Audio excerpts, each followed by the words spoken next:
Sindh assembly में कायदे हिज़्ब इख्तिलाफ फिरदौस शमीम नकवी कराची में प्रेस कॉन्फ्रेंस कर रहे हैं। अहाता किसने किया? सही मानों में जस्टिस हानी ने किया, जो वाटर कमीशन बनी थी। और उस वाटर कमीशन की हिदायत के ऊपर एक नया प्रोजेक्ट डायरेक्टरेट बनाई गई K4 की। ये जुलाई 2018 का वाक़या है। जैसे ही ये नई प्रोजेक्ट डायरेक्टरेट बनी तो उसने इस पूरे मंसूबे के अंदर बहुत सारी चीज़ें जो नहीं शामिल की गई थी उनका भी अहाता किया। उन्हें कहा कि इसके अंदर वर्कशॉप का कोई पैसे नहीं रखे गए, लेबॉर्ट्री के लिए कोई पैसे नहीं रखे गए। इस मेन कैनाल जो कि 117 किलोमीटर का था, उससे पानी शहर से कैसा मिलाया जाएगा उसके पैसे भी नहीं रखे गए। इस प्रोजेक्ट में जो पंप्स थे उनके चलाने के लिए जो बिजली चाहिए उसके पैसे भी नहीं रखे गए। जब ये सब चीज़ों की निशानदेही होने लगी तो फिर ऑगमेंटेशन प्रोजेक्ट्स की बात होने लगी और वो जो है खर्चा बढ़ता चला गया, बढ़ता चला गया, बढ़ता चला गया। और उन्होंने खर्चा कम करने के लिए फैसला किया कि बिजली को घर को वो PPP मोड में, पब्लिक प्राइवेट पार्टनरशिप मोड में बनाएंगे। फैसला तो किया 2018 में, लेकिन आज सन 2020 तक उस पर कोई एक जर्रा बराबर काम नहीं हुआ। जो staff colony, laboratory, workshop, bridges के पैसे नहीं रखे गए थे, उसका अभी डिज़ाइन का काम भी नहीं शुरू किया गया, लेकिन एक रफ तखमीना दे दिया गया। और अगर वो PC1 की कॉस्ट जो दी गई थी, जो फ्रंटियर वर्क ऑर्गेनाइजेशन ने 43 बिलियन रखी जाती और ये सारी बातें की जाती, तो इसका तखमीना उन्होंने 75 से 80 बिलियन रुपए तक ले गए। अच्छा, सत्यम ज़रीफ़ी सिर्फ यहाँ नहीं रुकती। जिसने भी इंजीनियरिंग एस्टिमेट बनाया था, जब ज़मीन पे काम करना शुरू किया गया तो आपको पता है एक BOQ होता है, बिल ऑफ क्वांटिटी, जिसमें ये कहा जाता है कि कितना काम होगा, मिट्टी हटाने का, सीमेंट का, स्टील का, क्या तखमीना है। जब ज़मीन पे काम होना शुरू हुआ तो उनकी क्वांटिटीज़ में बेतहाशा इजाफा हो गया और उसके वजूहात ढूंढने लगे। फिर आपको पता है, अपने मन पसंदीदा लोगों को नवाजने के लिए, उनकी ज़मीनों की कीमतें बढ़ाने के लिए 13 दफ़ा रास्ता तब्दील किया गया, जिसकी वजह से भी कीमत पे असर पड़ा और प्रोजेक्ट के डिले होने की बात हुई। अब इस वक्त जो है ये पूरा मसला, जो रास्ता राइट ऑफ वे जिसे ROW कहलाता है, ये सब जुडिस मैटर हो गया। अभी तक फैसले नहीं हुए। ये भी बात आपको बता दूं कि कमाल की बात है, जिस कंसल्टेंट ने DHA की जगह चुनी थी, ये बैरियर टाउन से पहले चुनी गई थी, वही कंसल्टेंट इस K4 का भी कंसल्टेंट रहा है, जिसके साथ पार्टनरशिप की गई थी।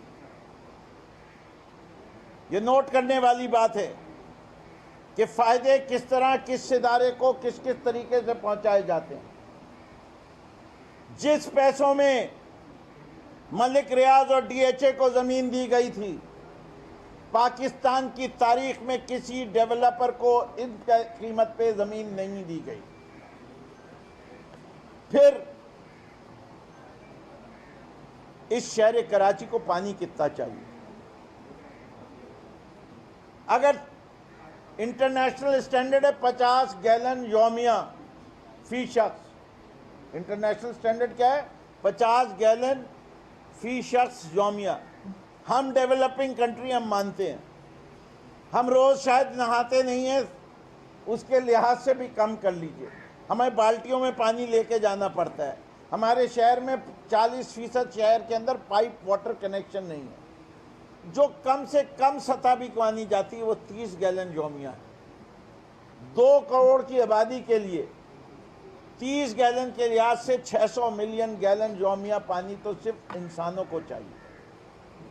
अब इस शहर के अंदर सिर्फ इंसान जो है वो कारोबार भी करते हैं, इस शहर में इंडस्ट्री भी है, इस शहर को में पार्क भी है, इस शहर के अंदर दूसरी शहरी ज़रूरियात भी हैं, फायर ब्रिगेड भी है।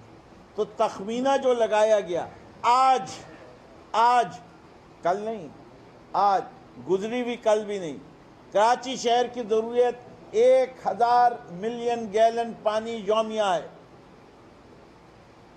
इस वक्त इस शहर में 450 मिलियन गैलन किंजर लेक से और धाबे जी की तरफ से आता है, और 100 मिलियन शुक्र है पिछले साल की बारिशों के कि जो 15 से 20 मिलियन गैलन था वो अब उम्मीद है अगले 3 साल तक 100 मिलियन गैलन हब से भी आएगा।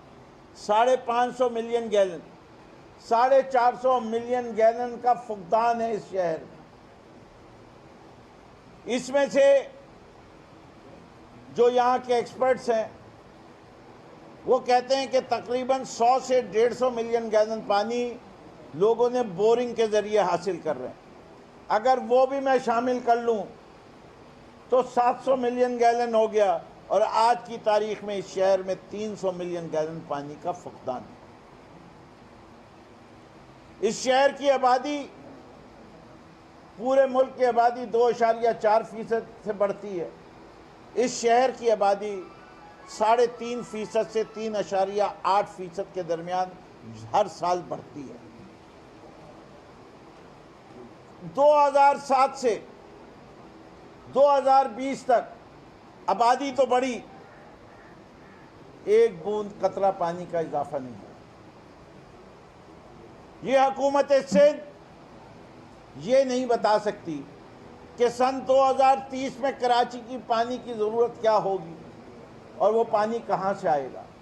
अगर पिछला मंसूबा डिज़ाइन और एक्नेक से अप्रूवल लेने में और अवार्ड करने में 10 साल लगते हैं, तो आज क्या ये ज़रूरी नहीं है कि अगर इनको इस शहर की फ़िक्र है जो कि इस सूबे की, अगर मैं नासिर शाह का ले लूँ तो 3 करोड़ की आबादी रहती है, वो यहाँ डोमिसाइल है या नहीं वो किसी और दिन का मौजू है, रहती है।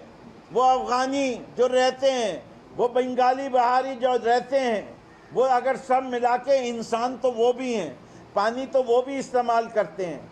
अगर 3 करोड़ की आबादी हो जाए और उसके ऊपर आप इजाफा लगाएं तो आप सोचें कि ये आबादी दुगनी हो जाएगी अगले 10 साल में।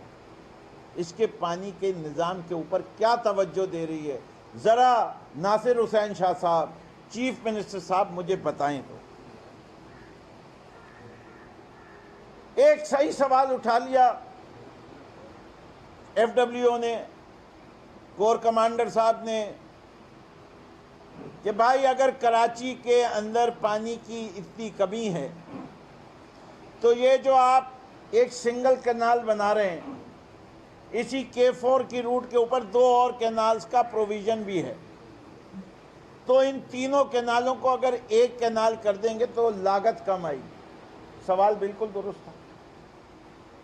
तो नवंबर 2018 में काम रोक दिया जाता है और ये कहा जाता है कि इस बात को स्टडी किया जाए, और वो स्टडी करने के लिए नेस्पाक को बुलाया जाता है और उनसे कहा जाता है कि आप स्टडी करके बताइए कि क्या सूरत हाल है कि ये 650 मिलियन गैलन पे क्यों ना लिया जाए।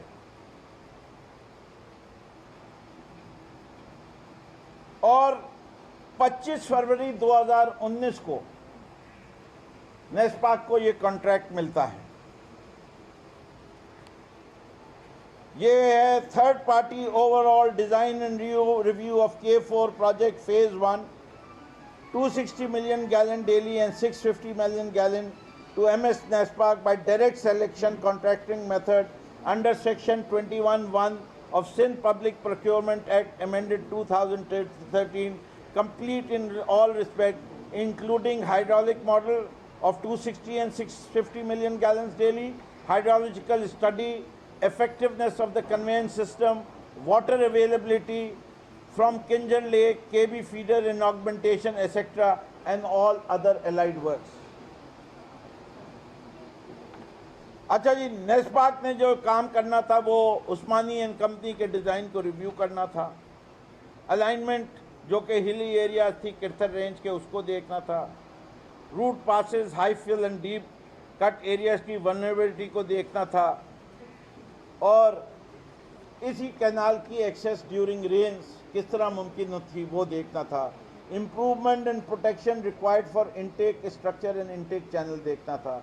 हाइड्रोलॉजिकल इम्पैक्ट देखना था, हाइड्रोलॉजिकल डिज़ाइन देखना था, जियोटेक इश्यूज देखने थे, जियोलॉजिकल इश्यूज देखने थे, मिसिंग वर्क्स देखने थे जिसमें bridge, staff colony, water testing laboratory, maintenance workshop, transmission line and supplementary project.